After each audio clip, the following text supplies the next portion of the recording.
with life decisions, is it better to be decisive and take actions to move forward, even if sometimes those decisions are wrong, as opposed to being paralyzed by indecision and fear, thus getting maneuvered on by life? I ask this because I struggle with life decisions and have trouble committing to one path due to eclectic interests. After listening to your podcast, I'm thinking it's better to be aggressive and maneuver on the battlefield of life as long as I'm prepared to adapt rather than sitting around and letting circumstance dictate my actions. Well, it sounds like he kind of answered his own question there, which is good. Yes, it is better to be aggressive. It's better to be decisive. This does not mean burning bridges, and I think we've talked about this before. It doesn't mean that you just say, I'm quitting my job right now because I'm going to go start a new life as a whatever your new job is going to be, right? I'm going to start a business selling widgets, and I'm just going to go all in because I'm committed. Sure. Well, you know, how long does it take to produce those widgets? And where, you know, so there's a lot of issues with that. You know, there's a way, though, to mitigate risk on your decisions. And actually at the camp we were in up in Maine, there was a lot of guys that were, you know, listening to the podcast, and one of them, really good guy, he was talking to me about his business. And the business, which I'm not going to go into any details, but he's basically saying, look, I got this business. It's going well. I want it to do better. And I'm kind of weighing this decision between bringing on, he says, no, I want to bring on like 6 people to really help expand and grow and all that stuff.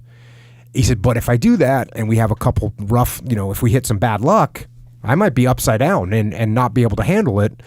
And what I really am scared of is like, that's not just me, but it's my family. I got a wife and I got kids, and now I'm hedging the comfort and safety of my family. So I don't know what to do.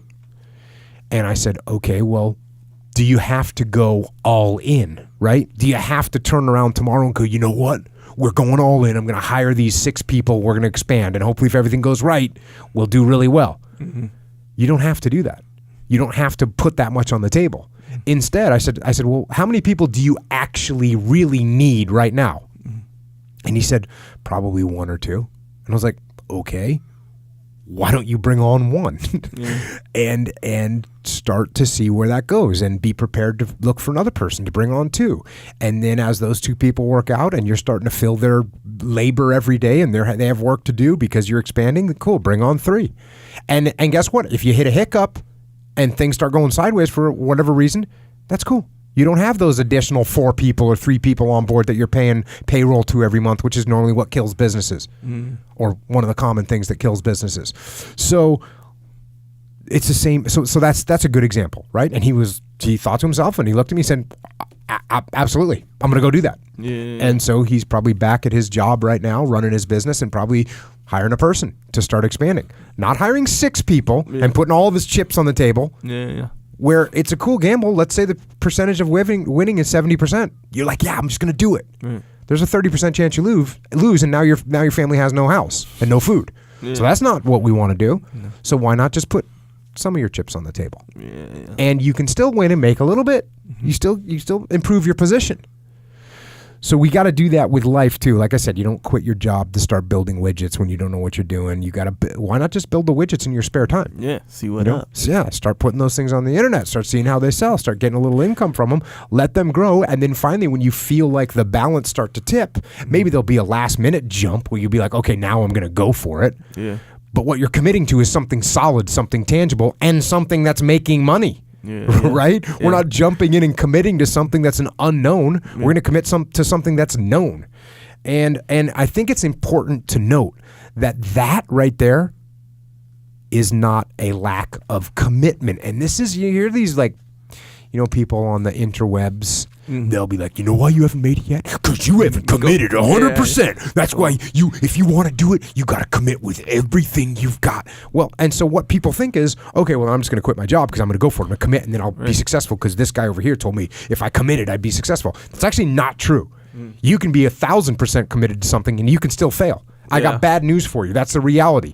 You know, that's the reality of, do you think the people at BlackBerry weren't committed to their game? You know what I mean? You know, but what happened to BlackBerry? They were committed, but they made some bad decisions. And guess what? Now BlackBerry's not really in the game anymore. Well, I think they changed games. I'm not 100% sure.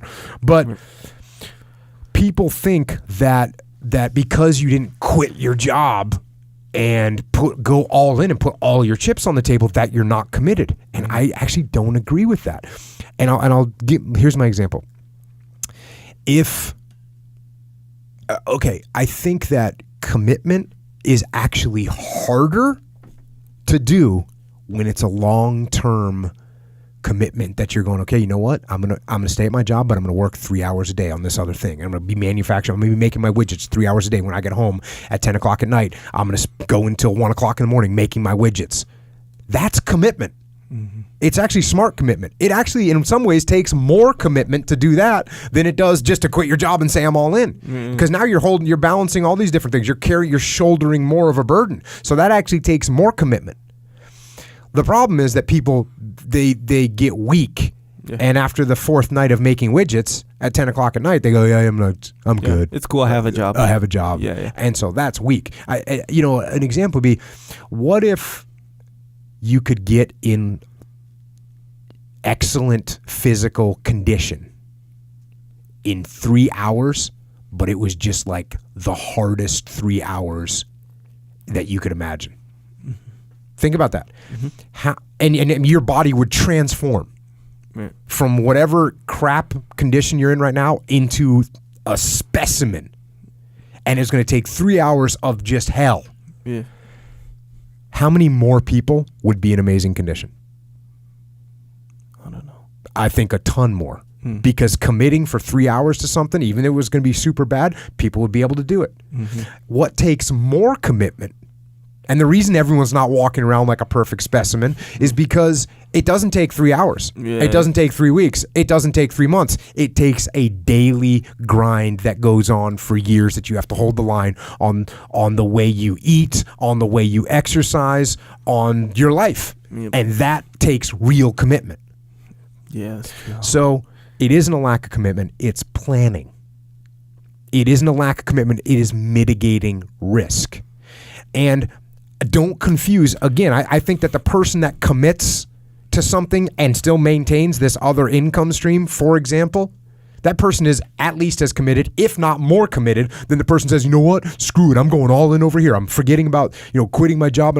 That's not a smart move. Yeah. And it takes more. That's actually an easier, well, that's my point. It's easier in many ways to go, you know what, I'm quitting this day job. I'm quitting my 9 to 5. I'm sick of that cubicle. I'm sick of that construction site. I'm just going all in over here.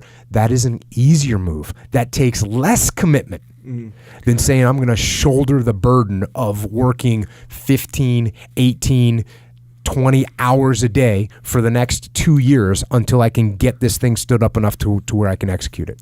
Yeah.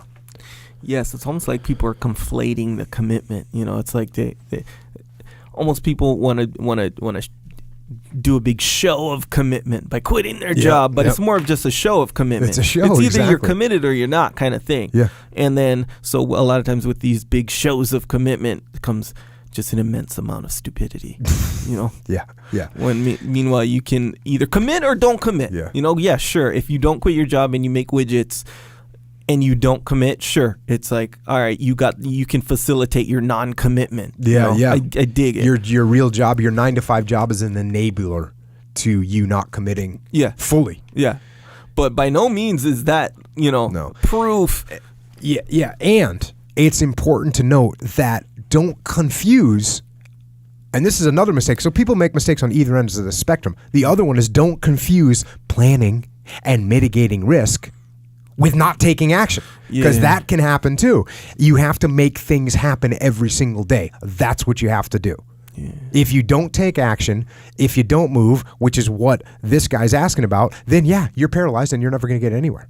But all you have to do is chip away at that thing. You got to make a little bit of movement every day. Yeah. You want to write a book, and this is something I'm familiar with now because I'm writing books. I'm writing another book right now. Hell yeah. And you know what I got to do? I got to chip away at that thing every day. Every day. Yeah. Every day. There's your commitment. 1,000 words a day, 45 minutes, maybe an hour. That's what it takes. And guess what? If I can't get that hour for whatever reason, guess what I'm going to get? 2. 20 minutes.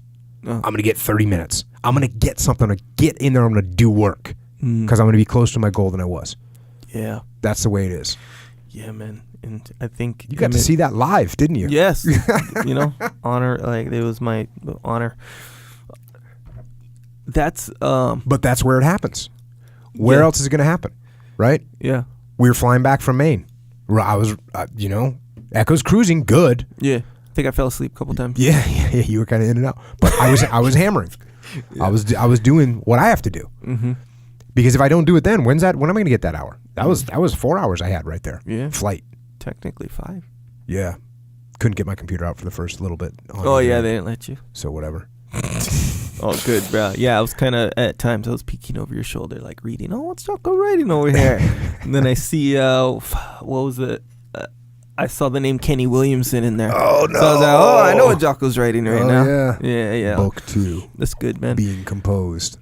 Yeah, I think that all that sounds like kind of obvious, when you're saying it. I'm like, yeah, okay. Yeah. Got it. Yeah. Or, or at least the part where it's like it's a daily thing. Like you gotta have a progress, like you gotta take that step, Do it. Sounds obvious, but man, how many times, if I know this, like my friends and whatever, you go on, I don't know, online or whatever, and you see people complaining about, stuff never happens for me, FML, you know what FML means? Yes. Stuff never happens to you. That's right. And stuff never happens for you. That's right. Yeah. That is life. Yeah. Stuff doesn't happen for you in life. Yeah. You got to go and make it. I've explained to my kids, you want to make money, you have to take that money from someone else. You have to take it from them. People aren't just going to walk up and give you money. Yeah. Right? That doesn't happen. That's never happened to me in my life. No one has ever walked up and given me money. Yeah, me neither. You got to take that money. They got to give it to you. You got to make them. You got to take it from them. Yeah. They want that money too. Mm-hmm. So what are you going to give them that's going to allow you to take it from them? Yeah. So yeah, guess what? Nothing happens for you. That's right. Nothing does happen for you. You have to make it happen. Yeah. That's the default aggressive mindset. Mm-hmm. That you are going to make things happen. You're not going to sit around and wait for things to happen. It's not going to happen. Yeah. It's not going to happen. Oh, well, guess what? I read a story about this such and such a person, and they just walked into this, agency, and they thought they did a really good job, and now they're famous. Okay, that's great. Base your life on that percentage chance of happening. Yeah. It's not happening. Yeah. I actually look at that and just think the chances of anything like that happening to me are 0.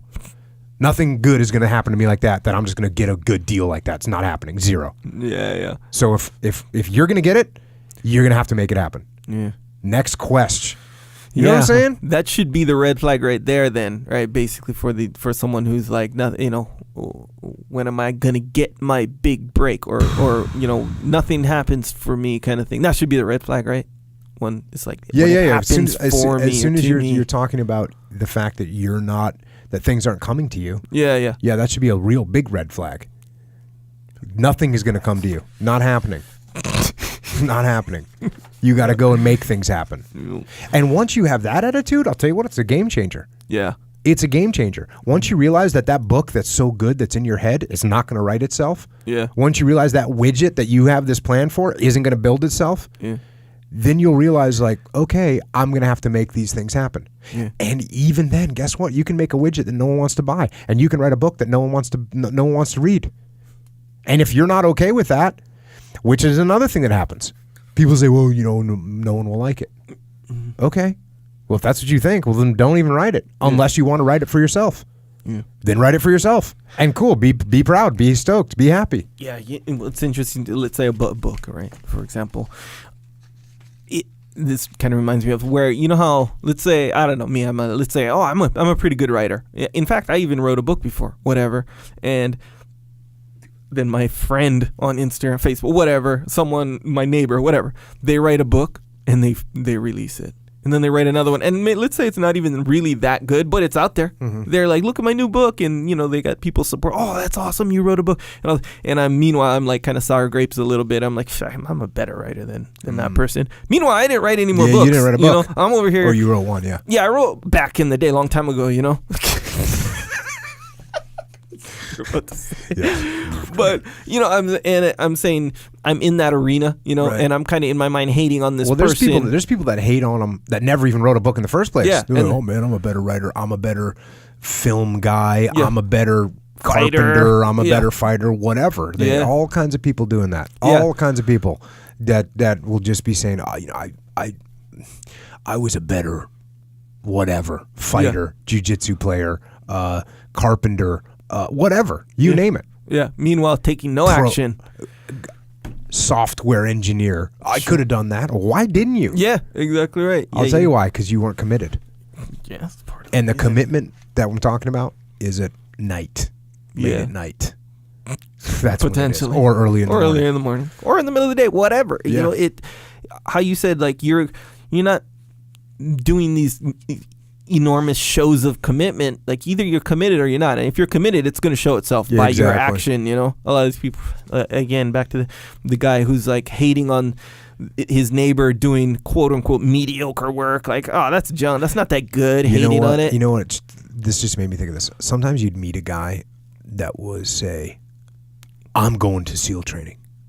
Yeah. And they'd kind of brag about it. Mm-hmm. And you could see in their eyes that right there was good enough for them. Oh, just yeah, to be yeah. like, hey, I'm going to SEAL team training. Yeah. No one calls it SEAL team training, but that's the kind of person because they just want to. Right. And I'd hear guys saying that, yeah, I'm going to SEAL training. The guys that generally have a better chance are guys that, you say, oh, what are you doing in the Navy? And they say, oh, I'm just got done with A school and I'm starting, hoping to go to SEAL training. You have to pry it out of them, right? Yeah. That guy's a better chance. The guy that's already bragging, basically indirectly bragging, because he's implying that he's going to make it, those guys going to have a little bit more of a rough time. Now, this doesn't mean don't be confident. Yeah. But that's what I'm saying is some people that are like, I'm going for it. They're happy with just saying, I'm committed. I quit my job and this is what I'm going to do. They're happy to let everyone know that. Yeah. But what they're not happy to do is grind. Yeah. That's what they're not happy to do. And that's where you make your money. Yeah. Right? Or where you make your goods or where you become successful. Yeah, there's who was it? Doesn't matter. But I was listening to somebody and they were talking about people have goals. I want to be a singer or whatever. I want to be a CEO. That's one thing. I want to be a CEO. But cool. You can form up an LLC today, and you can become the CEO. Exactly right. So that's And kind of you're part right. of There's that's some part of the point right there. It's like, okay, you want to be a CEO because you see all this cool stuff on wherever about being a CEO, but really what you're pursuing isn't necessarily being this. It is, but what you're pursuing, where you're going to end up, and where you're going to find success as a CEO, if you're pursuing the day-to-day of being a CEO, it's like I said this before, and it's. On the surface, it's lame, but it's actually really accurate. Like, if you want to be a gangster, you have to do gangster stuff every day. It's not just like posing with your guns. It's like you got to put in that work kind of thing, So if you're gonna be like, you can't just be Jocko and start a podcast and just put out a book and that's it and start collecting money. It's not like that. You gotta go through. However old you are, many years. There's other steps involved. Yes, exactly right. The steps. Leif and I used to joke about, because when we started Echelon Front, obviously it was just me and him, and we'd see some other guy out there and he'd be like, CEO of something, and we'd be saying, well, that guy's the CEO of, and you look at their company and the company has them, only one person or three people, right? Hey, bro, that's kind of weird. Like, I'm the CEO. Hey, I'm the CEO of Jocko Podcast. Yeah, you know what I mean? No, it's just you and me. There's no CEO going on here. Yeah, we're cruising too hard. Yeah, that deal. You got to focus on the right things as opposed to the wrong things. Check.